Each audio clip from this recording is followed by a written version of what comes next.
Let's discuss today about refrigeration system. And refrigeration on board is very important. We require to take care of our provision which we are going to eat.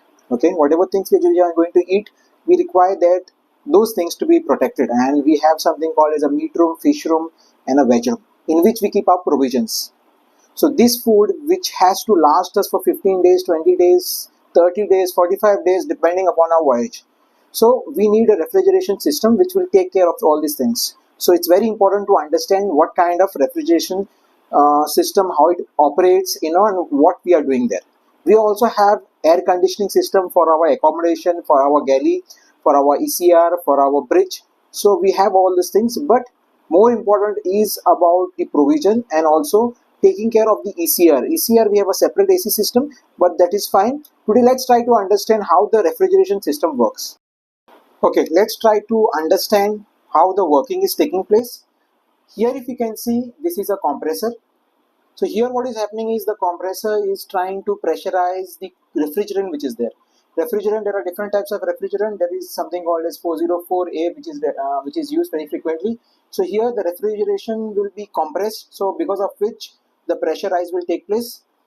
Now here in the compressor, as is the compressor, there is also oil. Oil sometimes can get carried away with it, and because of which we have this oil reclaimer which is there, or oil separator which we call. So what it does is basically, if any oil has come there or oil has reached there, it will send it back to the compressor. Okay, that's its job. And after that, the refrigerant goes to the condenser.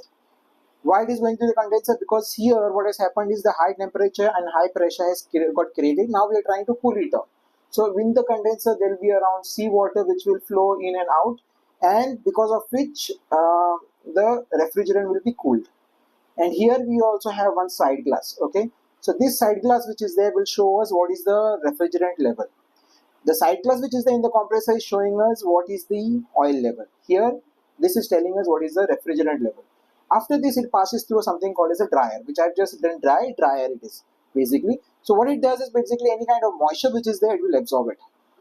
Okay, so here you have something called a silica gel which is capable of absorbing all the things. We also have one charging line over there which I have not shown right now because this is just an understanding video. Okay, then we have something called as a solenoid valve. The job of the solenoid valve is what? To stop or to give the flow of refrigerant. That's the reason we have the solenoid valve. Okay, then we have something called as thermostatic expansion valve. Now what thermostatic expansion valve does, it reduces the pressure of the refrigerant. Till the condenser, what was some condition was, the condition was that high pressure is there but low temperature. Now after it passes through the thermostatic expansion valve, it becomes low pressure and very low temperature. Because the pressure has dropped, that's the reason the temperature also drops furthermore. Then it goes to evaporator. Evaporator is the place where we have all the items stored.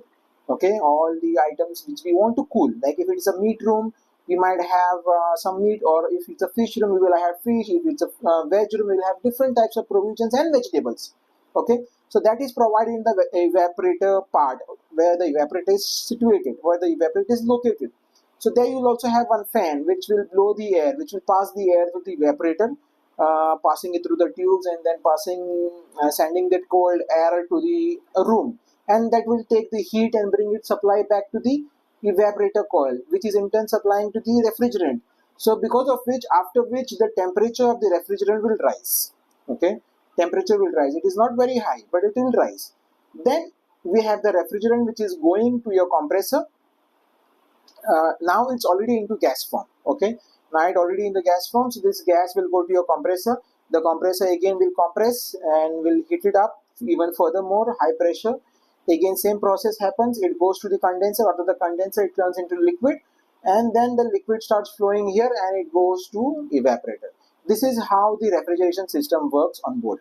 Okay, now I have just shown one evaporator. In reality, since we have three different requirements, you will have another line which will be going for another evaporator, another line will be going for another evaporator, but it will not be going from here. It will be going, we'll have another set of solenoid valve, another set of thermostatic expansion valve. So we'll have three different lines. If you want to refer this, we can refer some book.